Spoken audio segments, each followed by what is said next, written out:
Hello, বলুন। নমস্কার। প্রীতম দত্ত বলছেন? আমি বাংলাহান থেকে রিয়া বলছিলাম।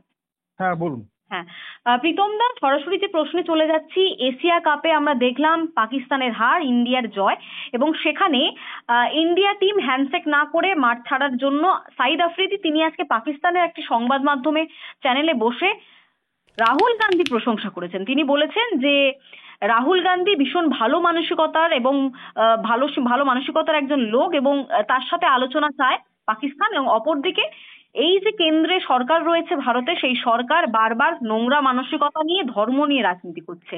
আবারও একবার আগে দেখেছি মমতা বন্দ্যোপাধ্যায়ের প্রশংসা পাকিস্তানের সংবাদ মাধ্যমে, আবার আজকে রাহুল গান্ধীর প্রশংসা। বিজেপির নেতা হিসেবে আপনি কিভাবে দেখছেন? তার কারণ হচ্ছে, দেখুন, আজকে রাহুল গান্ধীর যে এর আগে যে অ্যানসেস্টার্স, তারাই তো পাকিস্তানকে, আজকে যে কাশ্মীর বলুন বা যে কোনো ভূখণ্ড বলুন, পাকিস্তানকে তো এরাই তন্ত্রে দান করে দিয়েছে। এবং আজকে যে প্রবলেম গুলো কাশ্মীরে, সেটা এনাদের মস্তিষ্ক প্রসূত, নেহরুর মস্তিষ্ক প্রসূত, সবাই আমরা জানি। ইনি ইউএনএ নিয়ে গেছিলেন। এবং এই রাহুল গান্ধীর কথা, রাহুল গান্ধী পাকিস্তানকে সাপোর্ট করে, সেটা আমরা বলি না। রাহুল, ওখানকার মিডিয়াতে চর্চার বিষয় যে রাহুল গান্ধী, মমতা ব্যানার্জির মতো লোকেরা পাকিস্তানকে সাপোর্ট করে। ওখানকার ডন পত্রিকায় ওনাদের নাম বেরোয় যে they are the supporter of Pakistan. তো this is the mentality of Congress. এটাই ছিল, আছে, থাকবে। সেটা ভারতবর্ষের মানুষ এখন বুঝে গেছে দেখেই ভারতবর্ষের মানুষ তাকে পাপ্পু বলে। প্রীতম দাস, সাইদ আফ্রিদি এও বলছেন যে কোথাও গিয়ে কেন্দ্রে যে সরকার রয়েছে ভারতবর্ষে, ইসরায়েল বানাতে চাইছে ভারতবর্ষকে। দেখুন, আজকে ইসরায়েল হয় ভারতবর্ষের ক্ষতি কি? ইসরায়েল ওয়ান অফ দ্য পপুলেস্ট এবং ওয়ান অফ দ্য এখন সবচেয়ে ক্রিয়েটিভ কান্ট্রি। যত কটা সারা পৃথিবীতে সায়েন্স টেকনোলজি পেটেন্ট আছে, তার মধ্যে one of the biggest patent, largest patent আপনার এই ইসরায়েলের আছে। ওইটুকু একটা ছোট্ট কান্ট্রি হয়ে ইহুদিরা সারা পৃথিবীতে বিভিন্ন বড় বড় শিল্প বাণিজ্য, তাদের কোম্পানি। তো সুতরাং তাদের যে জাতীয় অভিমান, সেটা তো হিন্দুদের থাকা উচিত, এবং এটা আমরাও বিশ্বাস করি। এবং সেই জন্য যেটা আমাদের ভালো, সেই ভালোটা সবাই আমরা নিই। এবং ভারতবর্ষই আমরাই বলি বসুধৈব কুটুম্বকম, সেটা আমরা বলি না, এটা বিশ্বাস করি।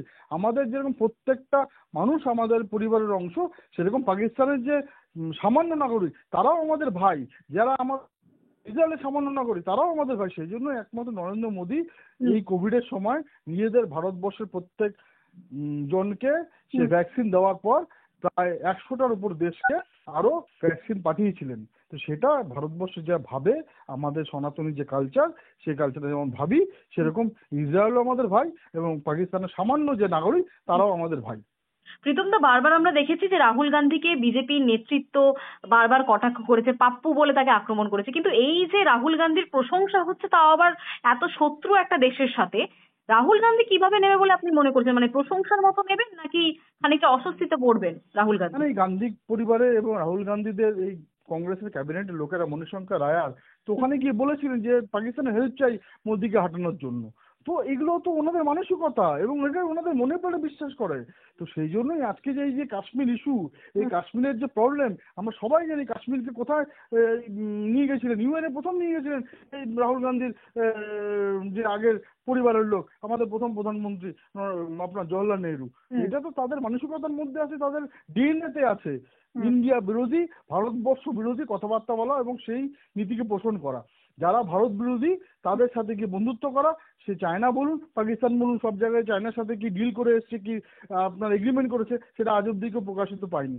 সুতরাং সেই রাজীব গান্ধী ফাউন্ডেশনে চায়না কত টাকা ফান্ড দেয়, সেটা তখন সর্বজন বিদিত, সবার কাছে জানে। এবং সেটা তো অফিসিয়ালি এসছে। কেন এসছে, কিসের জন্য এসছে, চায়না হঠাৎ রাজীব গান্ধী ফাউন্ডেশনে কেন টাকা দিতে গেল? তো সুতরাং সেগুলো বিষয় এখন ভারতবর্ষের নাগরিক এই মোদির ডিজিটাল ইন্ডিয়ার যুগে সবাই ওয়াকিবহল। সেই জন্যই ভারতবর্ষের নাগরিক ওনাকে পাপ্পু বলে।